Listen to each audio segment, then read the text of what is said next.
আশা audio presents কালো মন গানের অ্যালবামটি সম্প্রতি প্রকাশিত হলো। ঋষি চন্দ ও অনিন্দিতার গাওয়া কিছু ভিন্ন স্বাদের গান নিয়ে অ্যালবামটি তৈরি। অ্যালবাম লঞ্চের দিন উপস্থিত ছিলেন অনেক তারকা। কালো মনের সাফল্য কামনা করি। তো শিল্পীদের তো একটা ইনবাউন্ড খিদে থাকেই। হ্যাঁ, তো গান গাওয়া তো 6 বছর বয়স থেকে, এবং সেখান থেকে বেরিয়ে বড় অ্যাচিভমেন্ট বলতে যদি হয় তাহলে বলবো জীবনের মোড় ঘুরিয়ে দেওয়া অ্যাচিভমেন্ট হচ্ছে জি বাংলা সারেগামাপা 2010-এ আমি পার্টিসিপেট করেছিলাম এবং সেখানে সেকেন্ড রানার্স আপ হই, এবং তারপরে আমার নতুন জার্নি শুরু হয়। কিন্তু পড়াশুনো গান দুটোকেই ব্যালেন্স করতে করতে করতে আপাতত পড়াশুনো কমপ্লিট করে শিক্ষিকা, এবং তার সাথে গানটা এবার নতুন করে ভাবার জন্য আবার নতুন করে মিউজিক ভিডিও অ্যালবামের প্ল্যান। আমার মায়ের কাছে আমার গান শেখা শুরু, এবং তারপর প্রথম গুরু মা, এবং তারপরে বিভিন্ন সময় বিভিন্ন টিচারদের কাছে শিখেছি, অনেকের কাছেই শিখেছি, মানে সব আমি ছোট্ট বাচ্চার কাছ থেকেও শিখি। অনেক কিছু।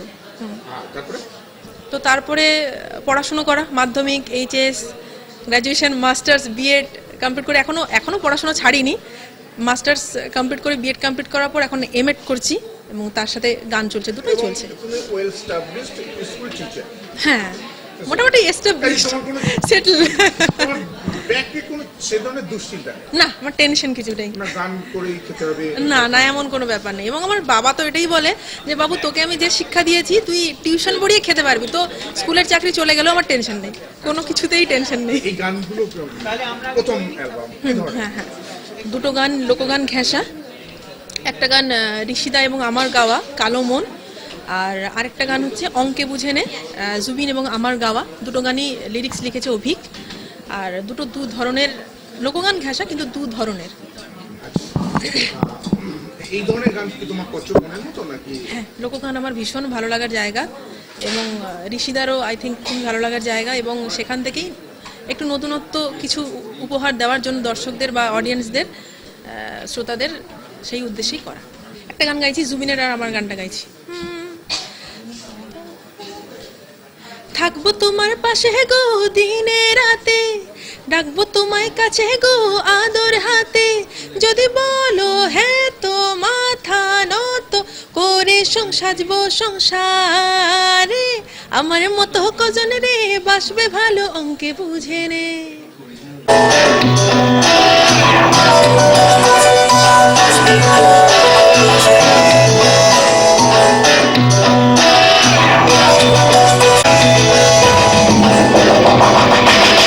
থাকবো তোমার পাশে গো দিনে রাতে, ডাকবো তোমায় কাছে গো আদর হাতে, থাকবো তোমার পাশে গো দিনে রাতে, ডাকবো তোমায় কাছে গো আদর হাতে, যদি বলো হ্যাঁ তো মাথা নত করে সাজবো সংসারে, আমার মতন গজল রে বাসবে ভালো বুঝে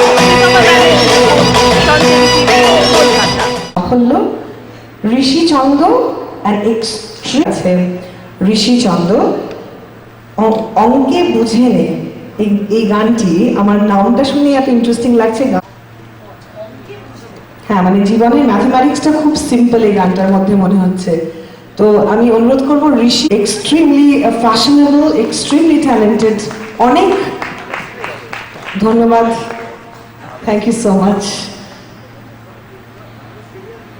সো আমি আপনার জন্য আমরা অপেক্ষা করছিলাম।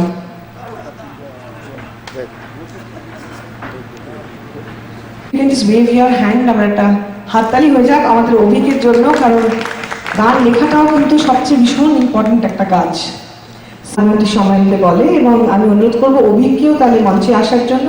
আই থিঙ্ক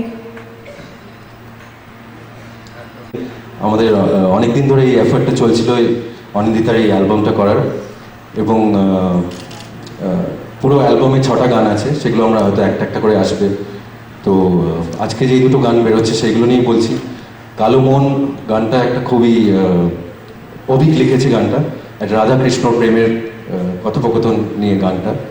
তো এটা খুবই একটা সিম্পল পপ সং, এমন কিছু সাংঘাতিক কোনো গান নয়, কিন্তু I think where it is different is the presentation. সেটা আমার মনে হয় ইটস ভেরি কন্টেম্পোরারি আজকের দিনের সাউন্ড নিয়ে। ইয়েট ওটাকে অরিজিনাল রাখা, অরিজিনালিটি রেখে গানটার প্রেজেন্টেশন করার চেষ্টা হয়েছে। এবং আমি চাইবো আপনারা সবাই দেখুন, শুনুন, এবং একটা আইল হোপ যে সবাই ওপেন মাইন্ড নিয়ে একটু গানের যেগুলো ভালো সেগুলো আগে দেখবেন, এবং যেগুলো খারাপ লাগে সেগুলো ডেফিনেটলি তারপরে আমায় এসে জানাবেন, so that we can all improve in future. And অঙ্কি বুঝেন এটা is a very typical romantic, যেরকম হাই এনার্জি জুবিন গার্গ গেয়েছে, সো এরকম হাই এনার্জি একটা রোম্যান্টিক গান। সেখানে অনিন্দিতাও খুব ভালো গেয়েছে। সো অনিন্দিতার জন্য অ্যাকচুয়ালি অনেক রকমের 6টা গান 6 রকমের সাউন্ড নিয়ে 6 রকমের গান নিয়ে এক্সপেরিমেন্ট করা হয়েছে, সো দ্যাট ভবিষ্যতে ও যখন প্লেব্যাক সিঙ্গিং করে ওর এক্সপিরিয়েন্সটা কাজে দেয়। থ্যাংক ইউ সো ওকে আমি না প্রেম অফকোর্স বছরের প্রথম থেকে শেষ অবধি I think it should be full of love. Love ভেতরে থাকে মানুষের, ওটা বছরের সাথে। আমরা চাই বাংলা গান এভাবেই আমাদের কাছ থেকে মানে কাছে আসুক। এটা আমার মিউজিক ভিডিও অ্যালবাম প্রথমবার। তার সাথে আরও একটা জিনিস প্রথমবার যে আমি কখনো স্টুডিওতে রেকর্ড করিনি কখনো কোনো গান।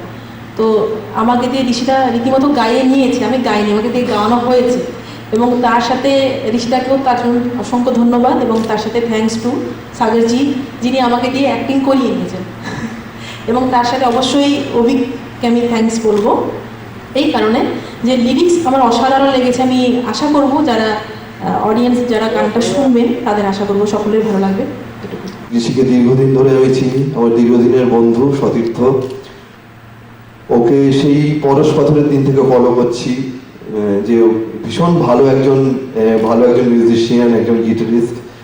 আর তারপর হিপ পকেটসে দেখেছি ওকে, তারপর ফিল্ম মিউজিকে দেখেছি, এবং কয়েকদিন আগেই সুমনদার চেনা দুঃখ চেনা সুখের একটা সুন্দর ভার্সন করেছিল। তা সব দিক থেকে আমি ওর ভীষণ গুণমুগ্ধদের মধ্যে একজন। আর ও যে কাজে থাকবে সেই কাজের প্রতি প্রত্যাশাটা নিঃসন্দেহে বেড়ে যায়। আর ওর সাথে অনিন্দিতা রয়েছে, অনিন্দিতার গান আমি আগে শুনিনি, আজকেই প্রথম শুনলাম একটু জাস্ট কিছুক্ষণ আগে। তা আমার মনে হলো যে ও যথেষ্টই ভালো গায়, এবং একটা এমন একটা রিয়েলিটি শোর ওর সেকেন্ড রানার আপ, সেখানে নিশ্চয়ই ও এত ভালো গায় বলেই সেখানে ওই অত দূর অব্দি ও উঠেছিল। আর জুবিন গেছে, জুবিনের কথা কি বলবো, জুবিন আমাদের নর্থ ইস্টার্ন ইন্ডিয়ার ঈশ্বর বলা যায়। জুবিন সম্পর্কে বলার যাই বলবো তাই ধৃষ্টতা। ও এই অ্যালবামটার সাথে যুক্ত। অভিক গান লিখেছে, আমার গানের ওর সাথে আমার প্রথম পরিচয় আজকে। তো গানের প্রথম 2-1 লাইন শুনেই মনে হয়েছে খুব ইন্টারেস্টিং কিছু একটা বিষয় হবে। না, পরশ পাথর ক্যাকটাস যখন যে সময় আমরা কাজ করছি, শুরুর দিকটার কথা বলছি, সেই সময় কম্পিটিশন একটা মনের মধ্যে তো থাকেই, কিন্তু মানে সেটা কখনোই রাইভালরি অব্দি পৌঁছয়নি। সো মানে ক্যাকটাস হয়তো শুরু করেছে পরশ পাথরের আগে, আমরা শুরু করেছি, কিন্তু সেইভাবে বলতে গেলে Parash Pathar was the first hit band. এখানে মোহাম্মদি রয়েছে, সে can definitely certify, first hit band Parash Pathar. So ওরা আমাদের ড্রাইভ করতো, আমরা ওদের ড্রাইভ করতাম। জিনিসটা খুব একটা হেলদি কম্পিটিশনের মতন জায়গায় ছিল। আর কি বলবো, ঋষিকে আমার মিউজিশিয়ান হিসাবে যেমন ভালো লাগে, বাকিটা জয় বলে দিয়েছে, hip pocket, film music etcetera, আমি আর গেলাম না। Is very nice person. ওর কথা বলা, ওর এসে বসা, এই যে ও দাঁড়িয়ে, আমি বললাম যে না বসে বল, কিন্তু he would stand up and address the audience. এই ব্যাপারগুলো ঋষির মধ্যে খুব ভালো আছে আমার মনে হয়। কাজেই একজন ভালো মিউজিশিয়ান, তার পেছনে যদি একটা ভালো মানুষ থাকে, তার কাজটা সবসময় ভালো হয়। আর সেই জায়গা থেকে অনিন্দিতাকে আমি সত্যি খুব হিংসা করছি। একজন নিউ কামার আর্টিস্ট, তার ডেবিউ অ্যালবামে এরকম এক্সপিরিয়েন্স কতগুলো টাচ করেছে, ঋষির টাচ করেছে, জুবিনের টাচ করেছে। কাজে ইউ আর রিয়েলি লাকি। এই যে সৌভাগ্যটা তুমি পেয়েছো, আশা করি এটাকে ক্যাপিটালাইজ করে তুমি জীবনে, তুমি ক্যারিয়ারে আরো অনেক অনেক দূরে এগোতে পারবে। My best wishes. তো 20 বছর হয়েছে, last year we completed 20 years. So Parash পাথরেরও 20 years. ঋষিকে আমি অনেক দিন ধরে চিনি, বাকি ওর গুণের কথা সবাই বলেছে, ফ্যান্টাস্টিক মিউজিশিয়ান। প্রথমে যখন চিনেছিলাম তখন অ্যাজ এ ফ্যান্টাস্টিক মিউজিশিয়ান, পরের গুণগুলো ক্রমশ জানতে পেরেছি, অফ কম্পোজিশনস, এখন গাওয়া। তো এই অ্যালবামটার সম্বন্ধে যখন ঋষি আমাকে একবার ফোন করে বলে, মোহাম্মদি এরকম একটা আমি করেছি, তুমি কি ইন্টারেস্টেড হবে? তো উইদাউট, আমি ওকে বললাম হ্যাঁ তুই একটা ছোটো ক্লিপিংস গান পাঠিয়ে this, bus I said yes. Just okay বললাম হ্যাঁ তুই কাজ করেছিস, অনেক দিন পর ওর সাথে কাজ করার সুযোগ পাচ্ছি, this is a great feeling for me. আর অনিন্দিতা নতুন first debut album, welcome her to music industry. But একটু টলমলে ফেজে ডেবিউ করলো, বাট স্টিল কখনো আশা হারানো উচিত না। সো হ্যাঁ, আমি থাকতে চাই, আমি সেটাই রূপসাকে বললাম যে আমার প্রতি মুহূর্তে এক্ষুনি সত্যজিতের সাথেও কথা হচ্ছিল, মনে হয় আর থাকবো না, এটাই বোধহয় লাস্ট, বাট আমি থাকতে চাই। সো আই রিয়েলি নিড সবার সাপোর্ট, কারণ এটা বলবো আগে সিধু জয় সবাই আছে এখানে যে বাসুদেশটারই আগে অ্যালবাম লঞ্চ হতো, একটা টোটাল অ্যালবাম আমরা লঞ্চ করতাম, 8টা গান, 6টা গান, 10টা গান। এখন যুগের সাথে তাল মিলিয়ে চলতে হবে, এখন একটা একটা গান করে তারপরে অ্যালবাম হবে। কি ঋষি ঠিক তো? তো এখন like everything is on digital platform, YouTube, তাই আমরা একটা দুটো করে গান করছি, সেটাকে আগে পপুলার করছি, তারপরে যখন 4টে 5টা হয়ে যাচ্ছে তখন একটা অ্যালবাম হচ্ছে। এবং অ্যালবাম অবশ্যই আমি করব, আমি জানি ফিজিক্যাল সিডিজ বিক্রি হয় না, বাট আমি ঋষিকে বলছি এটাতে তুই 5টা 6টা যে কটাই গান ক্রমশ তোর রেডি হবে, I am going to release the entire album, but promotion will go as a 1 song, সেটা প্ল্যান করে করতে হবে। তো যুগের সাথে তাল মিলিয়ে চলতে হবে এবং তার জন্যই সবার সাপোর্ট চাই। So thank you everybody, support দেবেন, অ্যান্ড থ্যাংক ইউ ঋষি, এটা তুই মনে করেছিস যে Ashaoni Mohammadi can work, Anindita thank you, Avik. এই ব্যাপারটা হচ্ছে আজকের যে সময়, সেই সময়ের সাথেই তার মার্কেটিং পলিসিস, তার পাবলিসিটি সব কিছু ডিজাইন হয়। তো সেই পাবলিসিটি এবং মার্কেটিং ডিজাইনেই আমরা ফলো করছি। কারণ আজকের দিনে হট করে 6টা গান দিলে বাড়িতে গিয়ে কেউ 6টা গান অবধি শুনবেও না। যেই দুটো গান হয়তো টিভিতে বাজছে সেই দুটো গানই শুনবে, তারপরে হয়তো চেঞ্জ করে দেবে। কিন্তু অ্যাকচুয়ালি সিডি চালিয়েও মানুষ শোনে না আর গান। সো FM এ শুনছে, টিভিতে যা হচ্ছে শুনছে। তার মধ্যে যদি ভালো লেগে যায়, কেউ হয়তো ফোনে ডাউনলোড করে নিজের ভালো মুড হলে সেই গানটা শোনে। তো সেই জন্যই আজকাল আমরা মনে করি যে 6টা গানকে যদি আলাদা আলাদা করে ছাড়া হয়, সেই 6টা গানেরই একটা জায়গা হওয়ার সুযোগ হয়, যে প্রত্যেকেই 6টা গানই ইকুয়াল জায়গা পায় মানুষের ফেভারিট হওয়ার জন্য। তবে আজকে দুটো গান, 5-6টা গানের যে অ্যালবামটা পরে আরো হ্যাঁ নিশ্চয়ই দুটো গানের পর। এটা দেখে আমার যেটা মনে হলো, আগে না দেখে আরেকটা মনে হচ্ছে যে একটু বিদেশি, একটু বোম্বে মার্কা, একটু আমাদের ঘরানা, সব মিলে একটা দারুণ একটা কম্পোজ করেছে। বেশ তোমাকে দারুণ স্মার্ট লাগছে। Thank you. আমি ভাবতেই পারছি না এটা ঋষিদা তো। থ্যাংকস। আমরা তো গান কম্পিটিশন অনেক সময় দেখি, কিন্তু তোমাকে এইভাবে নায়কের ভূমিকা, এই ব্যাপারটা আমাদের নায়ক না, এটা গায়কের ভূমিকা। এটা আর কি বলবো, এটাই মানে এটাই আমি হয়তো মানে অ্যাজ অ্যান আর্টিস্ট এখন যদি আমি গান করি বা আমারও গ্রোথ হচ্ছে, আমারও জীবনে এগোচ্ছি, সো আমার মনে হচ্ছে আজকের দিনে আমি নিজেকে এইভাবে রিপ্রেজেন্ট করতে চাই। আরেকটা হচ্ছে যে ও একদম নতুন, ওকে দিয়ে গান তো গাইছো, আমার অ্যাক্টিংটাও করিয়েছো। অ্যাক্টিংটা অবশ্যই আমি করিয়েছি, থেকেও বেশি যে ভিডিও ডিরেক্টর সে এবং তার টিম, আই থিঙ্ক তারা প্রচণ্ড খেটেছে। এবং ও ভীষণ ট্যালেন্টেড অ্যাকচুয়ালি, ওকে বেশি ও বুঝে নেয়, ওকে ঠিকঠাক গাইড করলে ও বুঝে নেয় ভালো। নামটা দিয়েছো কেন কালো মন? কালো মনটা এই জন্য যে এটা রাধাকৃষ্ণর প্রেমের গান, সো আমরা কৃষ্ণর মনকে কালো মন বলছি। দর্শকদের আর শ্রোতাদের কি বলবো, প্লিজ আপনারা শুনুন এবং একটু ওপেন মাইন্ড নিয়ে গানটার যেগুলো ভালো পয়েন্ট সেগুলো আগে বিচার করুন, এবং তারপরে যেগুলো খারাপ লাগবে সেগুলোও জানাবেন, তাতে আমাদের নিশ্চয়ই ভবিষ্যতে আরও ইমপ্রুভমেন্ট হবে।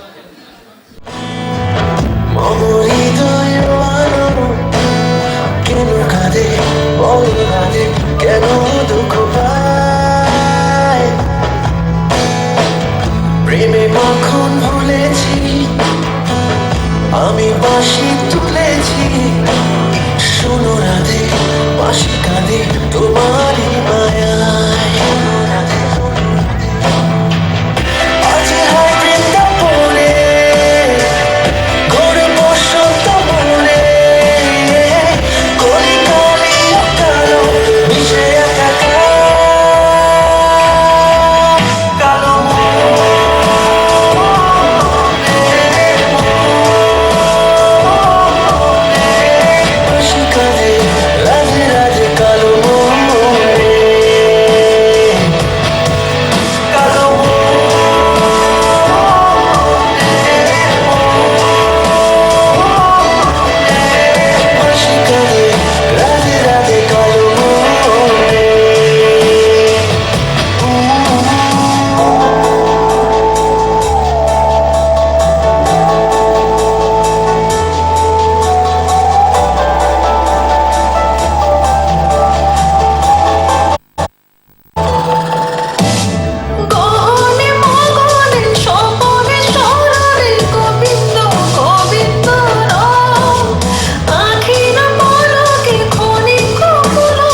ক্যামেরায় দীপ রয়ের সাথে শ্রীতমা ব্যানার্জির রিপোর্ট, সঞ্চারী টিভি, কলকাতা।